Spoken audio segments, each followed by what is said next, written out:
আল্লাহ যুগে যুগে আপনার সাহায্য দেখেছি। আল্লাহ মুসা আলাইহিস সালামকে সাহায্য করেছেন, মুহাম্মদ রাসূলুল্লাহ সাল্লাল্লাহু আলাইহি ওয়াসাল্লামকে সাহায্য করেছেন।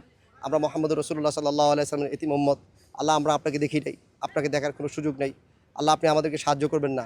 আপনি যে ওয়াদা দিয়েছেন, আপনি জালেমকে কখনো সফলতা দিবেন না। যদি আওয়ামী লীগ থাকতো তাহলে হয়তো এতদিন ভিতরে থাকতে বাইরে থাকতে পারতাম না, ভিতরে হয়তো চলে যেতে হতো। আল্লাহই রক্ষা করেছেন। আমার পরিবারকে বলা ছিল যে কিছু হয়ে গেলে তোমরা ওটাকে হয়তো আল্লাহর পর বাকিরা সাপোর্ট করে দিও। আসসালামু আলাইকুম ওয়া রাহমাতুল্লাহি ওয়া বারাকাতুহু। আমি ফুয়াদ মুক্তাসিম। আমি নাহাদাতুল উম্মাহ ইসলামিয়া বাংলাদেশের প্রতিষ্ঠাতা পরিচালক, একজন কওমি মাদ্রাসার শিক্ষক। যখন আপনার গণহারে গণহত্যা চলছিল, হাসিনা যখন আমাদের উপর গুলি ছড়ছে, আমাদের ভাইদের হত্যা করছে, তো একজন মানুষ হিসাবে আসলে আমরা ঘরে বসে থাকতে পারি না।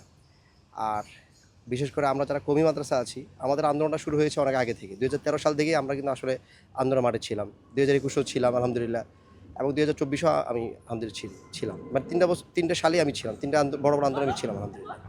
তো ওই সময় আসলে আমাদের হাসিনার প্রতি একটা ক্ষোভ, রাগ, যেটা আমাদের উপর যেটা করেছে, শাপলা চত্বরে করেছে, 21-এ করেছে, সেই রাগ ক্ষোভের কারণে আমাদের আরও বেশি অন্তরে বেশি কষ্ট ছিল। আর এই অবস্থা দেখে আমি একজন মুসলিম হিসাবে ঘরে বসে থাকতে পারি নাই, এই জন্য গিয়েছি। তখন এই ভয় ছিল যে কোনো মুহূর্তে যে কোনো কিছু হয়ে যেতে পারে। আমার পরিবারকে বলা ছিল যে কিছু হয়ে গেলে তোমরা ওটাকে হয়তো আল্লাহর পর বাকিরা সাপোর্ট করে দিও। এবং আমি আমার এক ঘনিষ্ঠ বন্ধুকে বলেছি যে আমার কিছু হলে এটা আপনারা বাকিরা আপনি দেখে নিন ইনশাআল্লাহ। আর ওই অবস্থা দেখে আসলে এটা ছিল আল্লাহর উপর ভরসা এবং আশা যে আল্লাহ আমাদেরকে বিজয় দান করবেন। কারণ প্রত্যেক মাজলুমকে আল্লাহ তাআলা বিজয় দান করবে।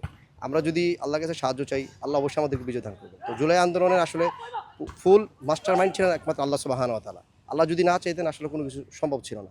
এজন্য আমরা আল্লাহর কাছে দোয়া করেছি, ফরিয়াদ করেছি, আল্লাহ আমাদেরকে সাহায্য করেছে। যদি আওয়ামী লীগ থাকতো তাহলে হয়তো এতদিন ভিতরে বাইরে থাকতে পারতাম না, ভিতরে হয়তো চলে যেতে হতো। আল্লাহই রক্ষা করেছেন। বাকি আমি একটা কথা বলবো, সেটা হচ্ছে যে কথা যদি শুধু মুখের কথা হয় সেটা মানুষকে পরিবর্তন করে না, সেটা কখনো কালজয়ী হয় না। কথা যদি হয় মনের কথা, সেটা মানুষকে পরিবর্তন করে, কালজয়ী হয়। আমার ওই সময়ের অবস্থা এবং ওই কথাগুলো সম্পূর্ণ মন থেকে ছিল এবং সবগুলো দিল নিংড়ানো ছিল। এই জন্য আল্লাহ তাআলা কবুল করেছেন এবং আশা করি আল্লাহ তাআলা এর বিনিময়ে আল্লাহ আমাকে ইনশাআল্লাহ জান্নাত দান করবেন ইনশাআল্লাহ। আমাদের আসলে মানুষকে দেখানোর কিছু নেই, ভয়ে আমাদের জীবন মৃত্যু সব তো আল্লাহর হাতে। আল্লাহ যদি না চান কিছুই হবে না, আর আল্লাহ চাইলে সব কিছুই হবে। বাকি একটা তো ভয় আছে, যেহেতু জুলাই আন্দোলনের পরে হাসিনার কোনো বিচার হয় নাই, আওয়ামী লীগের কোনো বিচার হয় নাই, এবং তারা ফিরে আসার জন্য হুমকি দিচ্ছে, ধমকি দিচ্ছে। তো হাসিনা আসার পর আসলে হাসিনা সব কিছু করতে পারে। যে হাসিনা 45 বছর পরে রাজাকার নামে জামাত ইসলামের বড় বড় এমপি মন্ত্রীদেরকে আপনার ফাঁসি দিয়েছে, বিএনপির বড় বড় নেতাদেরকে ফাঁসি দিয়েছে, কারাগারে নিক্ষেপ করেছে। তো আমাদের মতো ছোটো ছোটো মানুষকে তো সে আরও আগে অনেক কিছু করতে পারে। এটা সম্ভব হাসিনার পক্ষে, কারণ হাসিনা একমাত্র দেশের রাজনীতি বোঝে, আর বাকি অন্য কেউ রাজনীতি বোঝে না। হাসিনার জায়গায় যদি আজকে যদি এই সরকারের জায়গায় যদি অন্য কেউ হতো, তাহলে হাসিনা দেখা যেত প্রথম দিনই জুলাই আন্দোলনে যারা শুধু প্রোফাইল লাল করেছে তাদের বিরুদ্ধে হাসিনা অ্যাকশন নিত। তো হাসিনা এটা নিবে।